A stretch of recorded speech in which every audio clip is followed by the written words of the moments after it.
Big బాస్లో అడుగుపెట్టినప్పటి నుంచి రతిక వెనకాల తిరుగుకుంటూ తన లవ్వు కవ్వు అంటూ తన చుట్టూ తిరుగుతూ తన ఇమేజ్ అంతా పాడు చేసుకుంటూ 2 వారాల్లో బయటకు వచ్చేస్తాడు అనుకున్న పల్లవి ప్రశాంత్ ఇప్పుడు టాప్ 1 పొజిషన్లో దూసుకుపోతున్నాడు.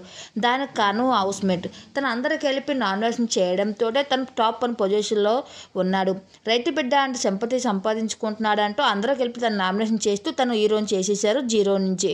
అయితే ప్రస్తుతం ఓటింగ్ లిస్ట్ చూస్తుంటే టాప్ 1 పొజిషన్లో విన్ అయి బయటకు వస్తాడు పల్లవి ప్రశాంత్ అంటూ ఆడియన్స్ అందరూ అంటున్నారు. ప్రస్తుతం బిగ్ బాస్ హౌస్లో ఉన్న ఓటింగ్ లిస్ట్ ఒకసారి చూసుకోగా పల్లవి ప్రశాంత్ 40.18% ఉన్నాడు. అమర్దీప్ 20.58% ఉన్నాడు. శివాజీ 15.88% ఉన్నాడు. రతిక 6.83 ఉంది. ప్రిన్సెస్ ఎవర్ 3.83% ఉన్నాడు. గౌతమ్ కృష్ణ 3.76% ఉన్నాడు. శోభా శెట్టి 3.39% ఉంది. టేస్టీ తేజ 2.81% ఉన్నాడు. షకీలా 2.26% అయితే ఇలాగుంది. అయితే లిస్ట్లో షకీలా నడుస్తుందని మరి ఈ వారం ఎలిమినేట్ ఎవరు బయటకు వెళ్ళిపోతారు? మీ అభిప్రాయాన్ని మాకు కామెంట్ సెక్షన్లో తెలియజేయండి.